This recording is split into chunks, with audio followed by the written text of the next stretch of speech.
Hello, ladies and gentlemen. Welcome back to another episode here on European Confessions. There is a message that I want to share with you guys, and this message was sent to me by one of our admins, and the message reads like this. Hello, how are you? Can you please post for me, Brother Nashi?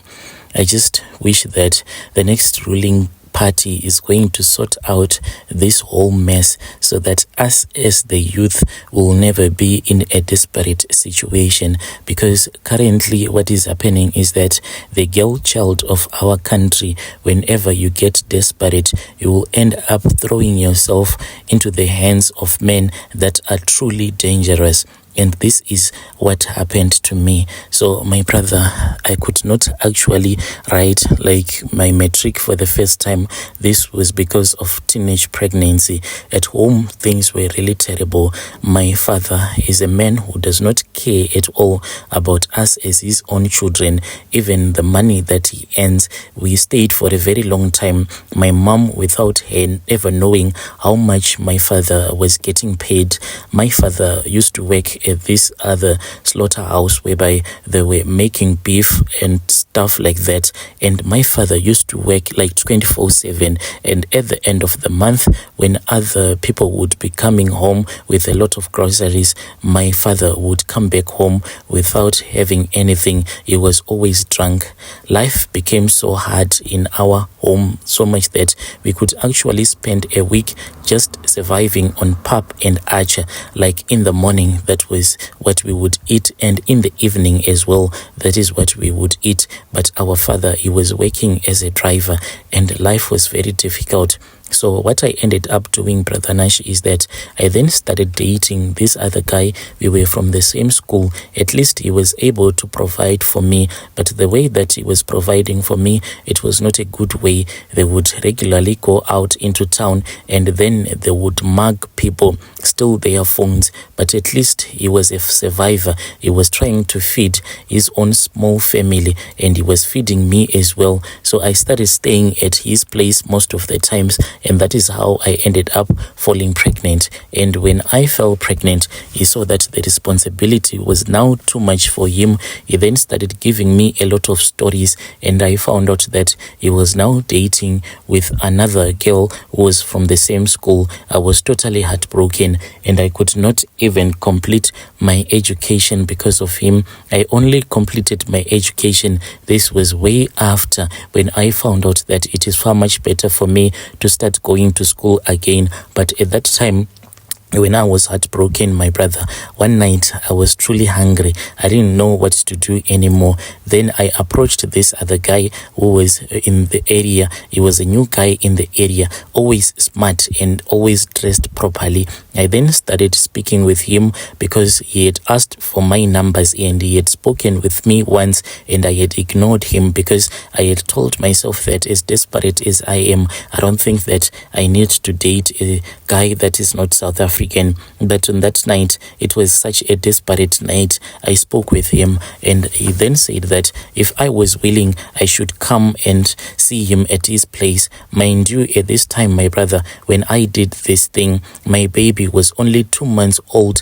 Like, I was still not okay because of me having given birth 2 months earlier on. But I took my baby late at night, and this guy, he was already coming to my place, and when he collected me, we went back to his place and we slept together just like that. That is how I started dating foreign guys. After dating this guy, that was when I found a job. I was now working in the city, and when I was working in the city, then I started meeting guys that were like very rich. But most of these guys that I was always around, they were your foreign guys that were like very rich. Those were the guys that I started dating. And as for money, yes, the foreign guys will always give you a lot of money. I was making a lot of money, and quickly I upgraded myself. Instead of staying in the location, I was now staying at this other apartment that is in the CBD, and life was just very good. I was now staying in the CBD alone,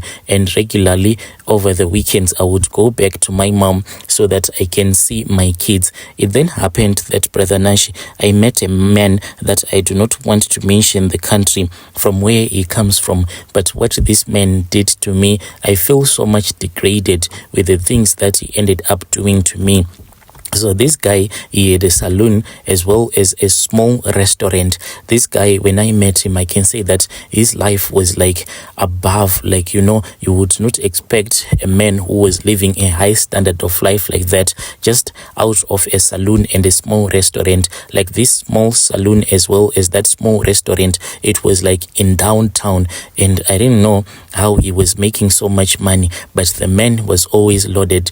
But this guy, even though he degraded me so much, but he did a lot for me. Through him, I was able to further my education, and I was able to go to university because of him. But he kept on doing some stuff to me that was truly evil. He didn't allow me to go to a university where I wanted to go. He said that I want you to study at UNISA because he said that he always wanted to be with me. This guy, when I started dating him, life was just normal, even though he didn't want us to stay together, and for his own reasons we didn't stay together.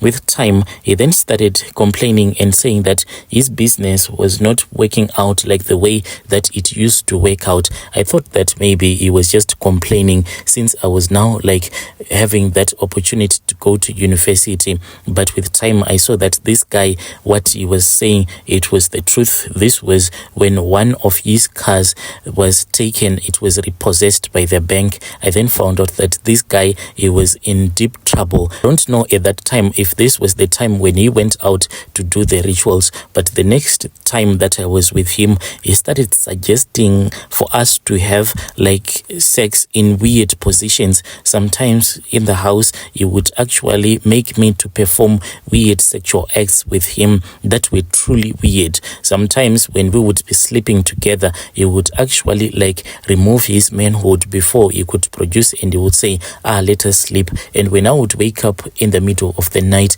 I would find out that he would be not in the bedroom and he would be in the bathroom. When I would knock like on the bathroom door, he will spend a very long time before responding to me. And when he would respond to me, I would see that there would be sweat all over his body. Then his excuse was that he was suffering from diarrhea, and this diarrhea was being caused by the stress, and that was what was making him to sweat all over his body like that. With time, my brother, when I was truly dependent on him, he then suggested one day, this was when he had said, let us go out and let us grab something to eat. So we then went and we wanted to buy a pizza, and this was taking a very long time because we saw that there was a lot of people on that night. It was somewhere around 7 p.m. He said, instead of us just like waiting for the pizza to be okay, let us just drive for a couple of minutes around town.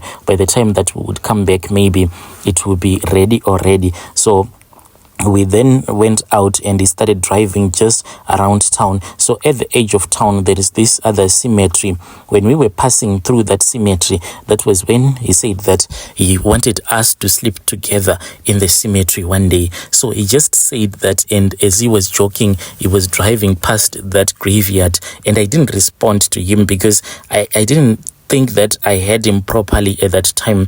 When we returned back to Dibonius and when we collected that pizza, that was when he kept on saying, so what do you think? What do you suggest we should do? Do you want to do it?